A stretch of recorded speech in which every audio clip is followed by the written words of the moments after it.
Good morning student. Shri Ram Narayan Pandey inter college पुस्तर में आपका स्वागत है।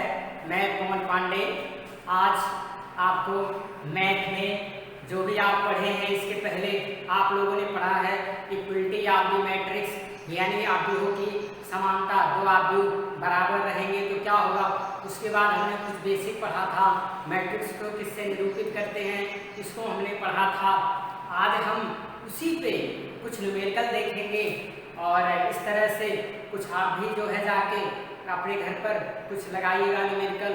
तो यहाँ से देखिए आप क्या एग्जाम्पल्स, एक सवाल आपको यहाँ पे दिख रहा है, एक आव्यूह a बराबर aij की रचना करिए। अब ध्यान दीजिए यहाँ पे कर दिया है रचना करने के लिए, लेकिन आपको ध्यान देना है कि यहाँ पे पंक्ति को भी लिखना है और क्या स्तंभ को लिखना है। आप किस क्रम तक लिखना चाहते हैं, पंक्ति को कहाँ तक लिखना चाहते हैं, स्तंभ को कितना तक लिखना चाहते हैं, ये आपको लिखना जरूरी है।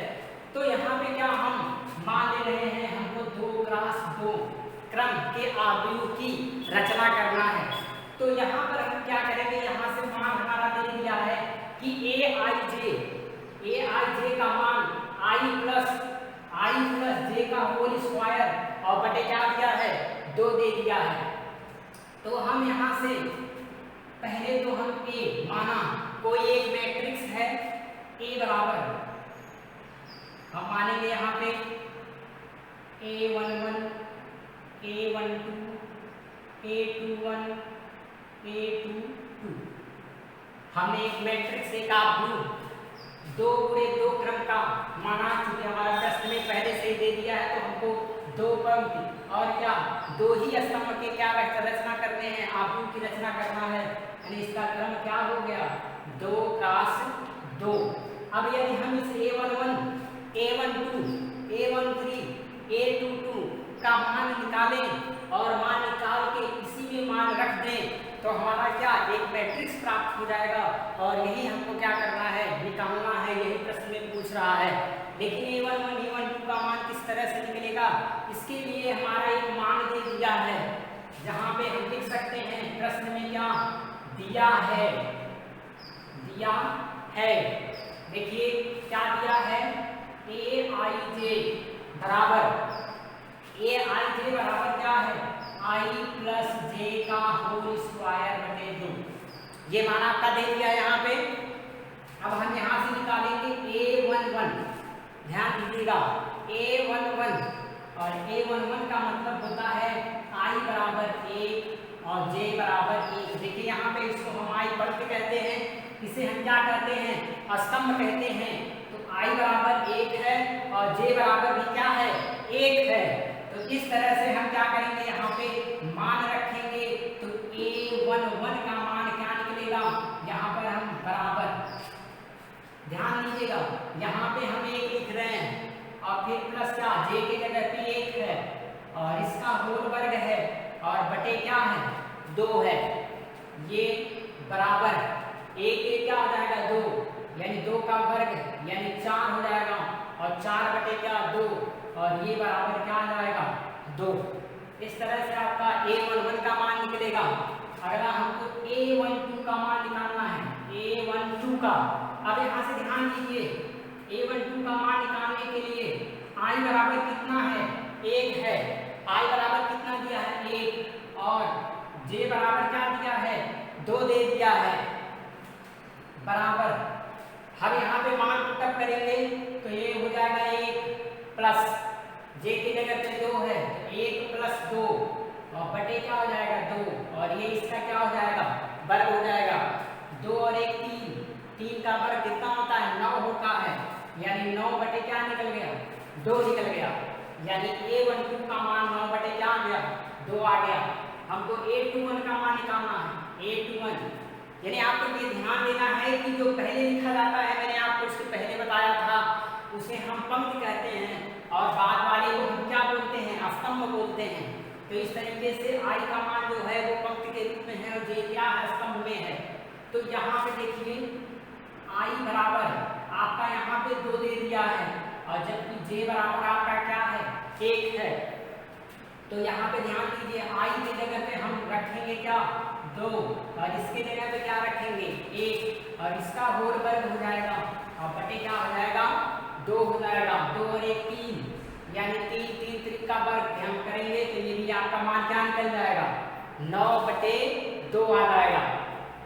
फिर हम यहाँ पे मान क्या रखेंगे a22 का मान, यहाँ से a22 बराबर यहाँ देखिए आई के जगह पे मान क्या है 2 है, j के जगह पे मान क्या है 2 है। उसके बाद हम यहाँ पे रखेंगे i के जगह पे 2 कर दिए, फिर यहाँ पे j के जगह पे क्या करेंगे 2 कर देंगे, फिर इसका हम क्या करेंगे वर्ग करेंगे और बटे क्या हो जाएगा 2 हो जाएगा। तो 2 2 कितना हो जाएंगे 4 और 4 का वर्ग करेंगे तो कितना हो जाएगा 16। तो यहाँ पे हो जाएगा 16/2 और 16/2 मतलब क्या हो गया 8 हो गया। यहाँ से आपका इतना मान निकल गया। अब ध्यान दीजिए, आप ऊपर देख लीजिए यहाँ से, यहाँ अब हमको क्या करना है देखिए, ये सारे मान जितने निकले हैं इनको हम समीकरण 1 मान लें, यानी a11 a12 a13। देखिए a11 a12 a21 a22, तो टेबल चूंकि 2 तक है तो हम इतना ही मान निकाले हैं का मान समीकरण 1 में रखने पर तो समीकरण 1 में हम रख देंगे। तो ध्यान दीजिएगा, समीकरण 1 से आपका मान है a11, तो a बराबर a11 का मान हम निकाले हैं, ध्यान दीजिए a11 का मान 2 निकला, तो यहाँ पे 2 कर दीजिए। a12 का मान यहाँ पे देखिए 9/2 निकला है, तो यहाँ पे क्या करिए 9/2 कर दीजिए। फिर आ जाइए a21 का मान कितना निकला है 9/2 निकला है, तो यहाँ पे 9 क्या कर दीजिए 2 कर दीजिए। a22 का मान हम निकाले हैं तो मान क्या आया है 8 आया है। इस तरीके से आपका क्या हो गया, एक मैट्रिक्स 2 क्रम का आपको क्या हो गया है प्राप्त हो गया है। तो ये आपका यहाँ से निकल के आया है। तो स्टूडेंट इसको आप लोग ध्यान से देखते रहिएगा, समझते रहिएगा, आपको अच्छा लगेगा। लाइक शेयर करना मत भूलिएगा। और एक बात, जब भी बैठिएगा तो कागज यानी आप अपने बुक और क्या है नोटबुक साथ में पेन को साथ लेके बैठिएगा, जिससे आपको जहाँ जहाँ पे जो है नोट करना है उसको नोट करते रहिए। और सवाल जो है एनसीईआरटी पैटर्न का यानी एनसीईआरटी बुक का सारा सवाल बताया जाएगा। जहाँ भी कोई दिक्कत होगा आप कमेंट बॉक्स से जो है वो पूछ सकते हैं। तो ये आपका पहला सवाल था, देख लीजिए एक बार फिर से। आपके आबू दे दिए थे a बराबर aij 2 क्रम का हमको आबू निकालना है, जिसमें एक पंक्ति की संख्या स्तंभ की संख्या यानी एक वर्ग आबू का निर्माण ऐसा करना है जिसमें आपके जो है अब aij बराबर i प्लस j बटे यानी i प्लस j का होल स्क्वायर बटे कितना दे दिया है 2 दे दिया है। तो यहाँ से हमने दिया है जो वो लिख लिए हैं। अब हमें a11 का मान निकालेंगे, तो i की जगह पे 1 j की जगह पे 1 प्लस 1 कर दिए, तो 2 2 गुना 4 4/2 यहाँ पे 2 निकल गया। a12 i के जगह पे 2 कर दिए, j के जगह पे क्या हो गया 2 हो गया। उसके बाद i प्लस 2 यानी 1 प्लस 2, तो 2 और 1 3 और 3 का वर्ग करेंगे तो 9 निकल जाएगा और 9 बटे क्या हो जाएगा 2 हो जाएगा। इस तरह से यहाँ से क्या हो गया है 9/2। a21 i के जगह पे क्या हो जाएगा 2 हो जाएगा, j के जगह पे कितना होगा 1 होगा, तो 2 धन 1 2 और 1 3 3 1 का वर्ग करेंगे 9/2 निकल जाएगा। a22 यहाँ पे i की जगह पे 2 है, j की जगह पे क्या है 2 है, तो 2 प्लस 2 2 2 4 4 का वर्ग करेंगे कितना हो जाएगा 16/2 करेंगे तो कितना निकल जाएगा 8 निकल जाएगा। अब इन सारा जितना भी मान निकला है a11 a12 a21 और a22 इन सारे मानों को हमने इसको समीकरण 1 मान लिया है, समीकरण 1 में रख दीजिए और यह आपको 1 2 क्रम का आव्यूह मिल जाएगा। तो हमको जहाँ तक उम्मीद है ये आपको पूरी अच्छे तरीके से समझ में आ गया होगा। इससे बहुत सारे आपके सवाल हैं, सब लग जाएंगे, कोई जरूरी नहीं है। यहाँ पे 3 क्रॉस 4 का भी आपको आव्यूह निकालने के लिए दे सकता है, 3 क्रॉस 3 का आव्यूह निकालने के लिए दे सकता है, आपके प्रश्न के ऊपर है। तो अब हम देखेंगे नेक्स्ट सवाल। नेक्स्ट सवाल देखिए क्या है, आप लोग इसको नोट करते रहिए। नेक्स्ट में यहाँ पे देखिए, यदि किसी आव्यूह में, मैं इस प्रश्न को यहाँ पे नोट कर दे रहा हूँ, आप लोग ध्यान दीजिए ऊपर। यदि देखिए प्रश्न क्या है, यदि किसी आव्यूह में 24 अवयव हो तो ये यदि किसी आव्यूह में 24 अवयव हो तो उसमें संभव कोटियां कितनी होंगी?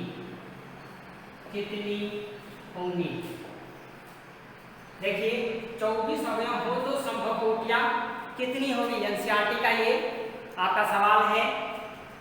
इसमें ध्यान दीजिए, इसमें क्या दिया है, इसको पहले प्रश्न को समझिए और उसके बाद फिर ध्यान लगा के देखिए तो समझ में आपको पूरी अच्छे तरीके से आ जाएगा। 24 अवयव को आपको एक मैट्रिक्स में सेट करना है और सेट करके आपको ये बताना है कि उसको सेट करने पर हम कैसे कैसे उसको सेट कर सकते हैं, उसकी कोटियां आपको बतानी है।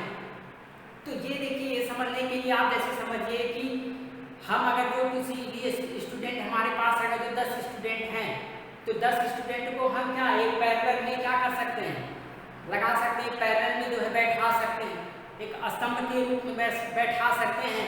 यदि आपके 24 जो है अवयव है, यानी 24 मान लीजिए आपके क्लास में बच्चे हैं, अब उनको आपको पंक्ति में इस तरह से पंक्ति में और ऐसे स्तंभ में अगर जो आपको बैठाना है तो आप क्या करिएगा, तो जाहिर सी बात है 24 अवयव हैं तो इनको देखिए कि 24 किससे फैक्टर हो रहा है, उसके फैक्टर को आपको जानना पड़ेगा। तो यदि हम क्या कर दें, इनके यानी 24 तरह से हमको बैठा दें एक पंक्ति में, यदि 24 बच्चे को बैठा दें तो इस तरीके से आपका क्या हो जाएगा 24 और फिर बुढ़े, यदि क्या हो गया यहाँ पे एक बुढ़े, ध्यान दीजिएगा पंक्ति की संख्या तो एक ही रहेगी लेकिन आपके स्तंभ कितने हो जाएंगे 24 स्तंभ इस तरह से बन गए। यानी एक पंक्ति है उसमें क्या करिए 24 बच्चे को क्या कर दीजिए, खड़ा कर दीजिए। तो एक पंक्ति में 24 बच्चे को खड़ा कर दीजिएगा तो वो क्या हो जाएगा, आप जो है उसमें पंक्ति की संख्या 1 हो जाएगी और स्तंभ के रूप में क्या हो जाएंगे समान। यानी ध्यान दीजिएगा, जो भी आप पंक्ति बनाते हैं उसमें ऐसा नहीं होता है कि एक पंक्ति में जो है आप एक स्टूडेंट को बैठा दिए, अगले में 4 स्टूडेंट को बैठा दिए, यानी हर एक पंक्ति में समान स्टूडेंट को क्या करना पड़ता है, बैठाना पड़ता है। तो यहाँ पे जस्ट आप समझिए, देखिए आप कैसे निकालेंगे 24 अवयव हों तो सबसे पहले हम क्या करेंगे, इस 24 का क्या कर देंगे, फैक्टर करेंगे, गुणनखंड देखेंगे। तो क्या होगा, ये 24 देखिए, ये 24 आपका क्या है, जैसे मान लीजिए 1 से भी कटेगा, ये यहाँ से इसको 1, ये 24 हो जाएगा और फिर इसको देखिए 2, तो अगला हम क्या कर सकते हैं 2, तो 2 गुणे 12, ध्यान दीजिएगा 1 24 हो सकता है, यानी 24 में क्या करेंगे हम 1 और फिर गुणे क्या हो सकता है 24 हो सकता है और फिर क्या हो सकता है 24 गुणे 1 भी हो सकता है, ध्यान दीजिएगा। यानी एक जो है गुणा करेंगे, देखिए 24 ही आएगा, यानी जो भी आपके अवयव हैं, अवयव में अब कोटियों का हम गुणा कर दें तो ये अवयव प्राप्त हो जाना चाहिए। तो अगर जो हम यहाँ पे इसको पहले देख रहे हैं तो इसको बाद में देखेंगे, तो देखिए 24 का गुणा करेंगे तो क्या होगा 24 ही आएगा। अगला फैक्टर हम जो 24 का कर दे रहे हैं वो क्या हो जाएगा, हम लिख सकते हैं 24 गुणे 1, इसको समझिए, देखिए 1 गुणे 24, 24 गुणे 1, यानी अगर जो हम एक पंक्ति और स्तंभ कितने हो गए 24, यानी एक पंक्ति खड़ा कर दें, एक पंक्ति कर दें और उसमें क्या कर दें, एक 24 जो है बच्चे को क्या कर दें, खड़ा कर दें पंक्ति में, तो आपके क्या हो जाएंगे इस तरह से 24 हम यहाँ पे बच्चों को बैठा सकते हैं और उनकी गोटियां जो हो जाएंगी वो 1 गुणे 24। या तो हम क्या करें इस तरीके से, यानी स्तंभों में इस तरीके से हम क्या कर दें 24 बच्चे को, यानी यहाँ पे 24 बच्चे को खड़ा कर दें, ये आपका 24 पंक्ति हो जाएगी और स्तंभ आपके क्या हो जाएंगे, एक हो जाएंगे, यानी हम 24 गुणे एक भी कर सकते हैं। तो ये आप यहाँ से देखिए ये बना। अगला देखिए क्या बनेगा, 2 पे आ जाइए तो 2 गुणे क्या कर सकते हैं, 12 कर सकते हैं, यानी 2 पंक्ति कर सकते हैं इस तरीके से, यानी 2 पंक्ति में, यानी अब दोनों पंक्ति में हमको कितना कितना करना है, 12 12, यहाँ पे 12 12 कर देना है। तो इस तरीके से 12 12 कर देंगे तो 2 गुणे 12 हो जाएगा।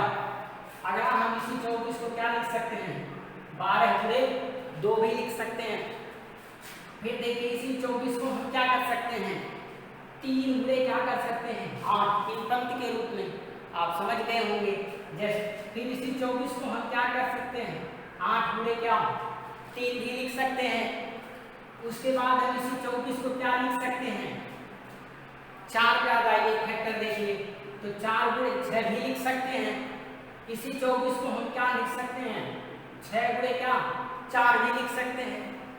इसी 24 को हम क्या 6 गुणे 4 भी लिख सकते हैं। उसके बाद आप ध्यान दीजिए, आप इतना तो कर दिए, अब देखिए किससे होगा, क्या और कोई संख्या है इसमें, देखिए 4 हो गया, 5 हो गया, 6 हो गया, तो 7 हो गया, 8 हो गया, 9 हो गया, यानी 8 सब चीज आप लिखे हैं यहाँ पे। तो यानी यहाँ पे देखिए कोटियां, आपका संभव कोटियां देखिए कितनी हो गई, 1 2 3 4 5 6 7 8 संभव कोटियां कितनी हो गई। इस तरीके से आपका कितनी संभव कोटियां बन रही है, 8 संभव कोटियां बन रही हैं, जिसको हम क्या लिख सकते हैं, 1 गुणे 24, 24 गुणे 1, फिर 2 पे आ जाइए, 2 गुणे 12, 12 गुणे 2, 3 गुणे 8, 8 गुणे 3, 4 गुणे 6, 6 गुणे 4। तो इस तरह से हम क्या कर सकते हैं, इसकी संभव कोटियां बता सकते हैं।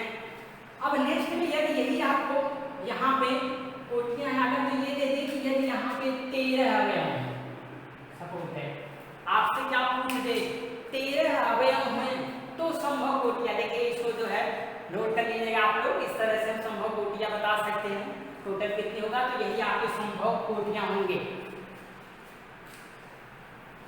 नेक्स्ट में देखिए यदि क्या है, यहाँ पे 13 अवयव हैं तो आपको बताना है कि संभव कोटियां कितनी होंगी। तो यहाँ पे ध्यान दीजिए, हम 13 का क्या करेंगे, 13 का फैक्टर करेंगे, 13 का फैक्टर करेंगे, देखिए प्राइम नंबर है 13, भाज्य नंबर है, समझे।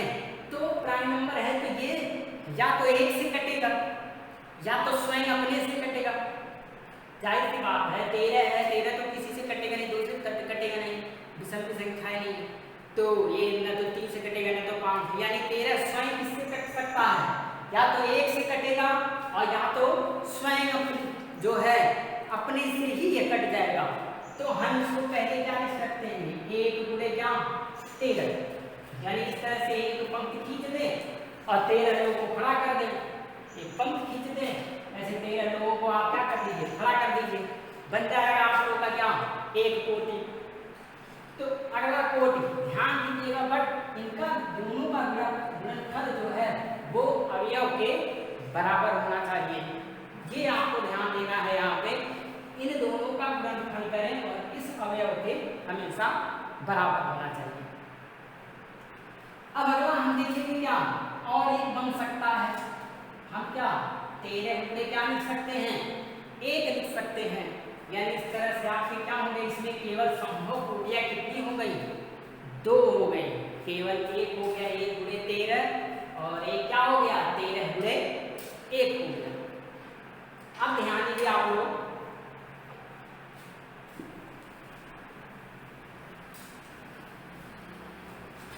अब नेक्स्ट में हम सवाल देखेंगे, देखिए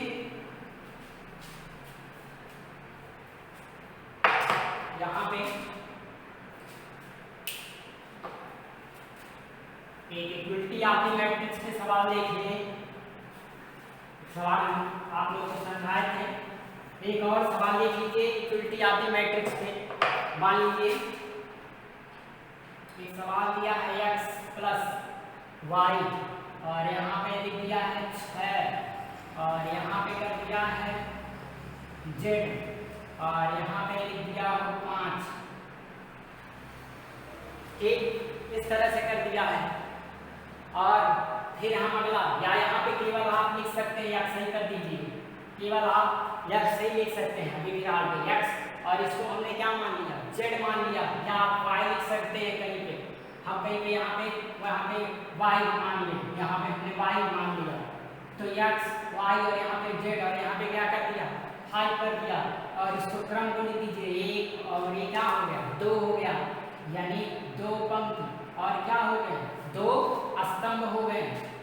ये बराबर दे दिया है, एक है और आपका वर्ग आव्यूह जिसमें मान यहाँ पे 5 है और यहाँ पे आप लोग का मान दे दिया है क्या 4 दे दिया है और यहाँ इसके जगह पे 3 दिया है और ये स्वयं क्या है 5। इस तरीके से अब क्वेश्चन अपने से दिए हैं आप लोगों को, तो इसको ध्यान दीजिएगा। कोई ये एग्जाम्पल हमने मान लिया, इस तरह से प्रश्न दिया है तो आपसे पूछा जाए कि पहले ये बताइए कि यह इक्वलिटी आपकी मैट्रिक्स है कि नहीं।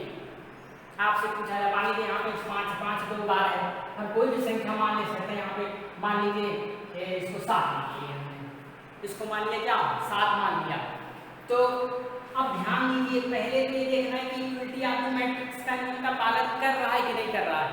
तो यहाँ पे देखिए x y z, तो x y और z का हमको क्या मान निकालना है।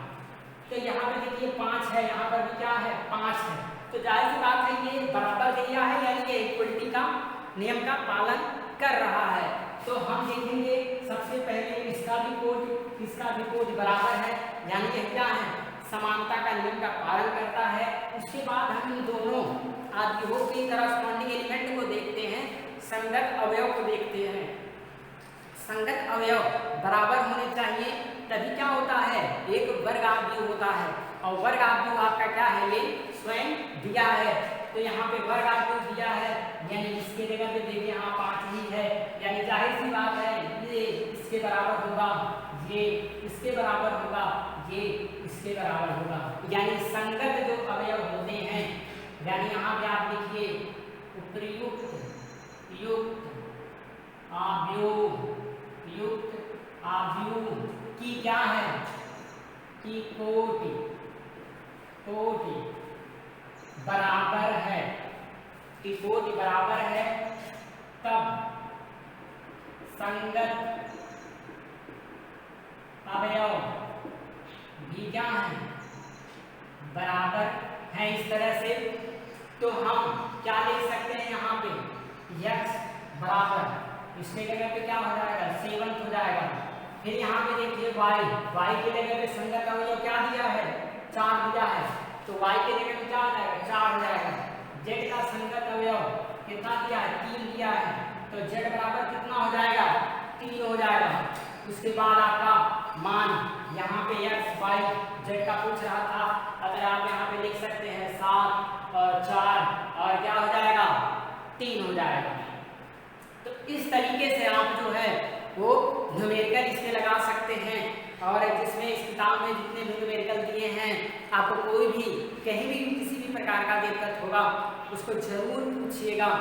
तो यहाँ से देखिए, और एक जो है खास बात आप लोगों के लिए कि यदि आप सवाल को लगाएंगे नहीं, केवल इसी को देख के सीमित हो जाएंगे, तो आपको पूर्ण रूप से समझ में नहीं आ जाएगा। कंसेप्ट को क्लियर करिए, जो भी पढ़ाए हैं लेक्चर 1 को उसको पढ़िए, लेक्चर 2 को उसको देखिए। आप लोगों का समानता का नियम क्या होता है, कैसे हम उसको जो है समानता के नियम से इसको बराबर किए हैं, तो इसको समझिएगा।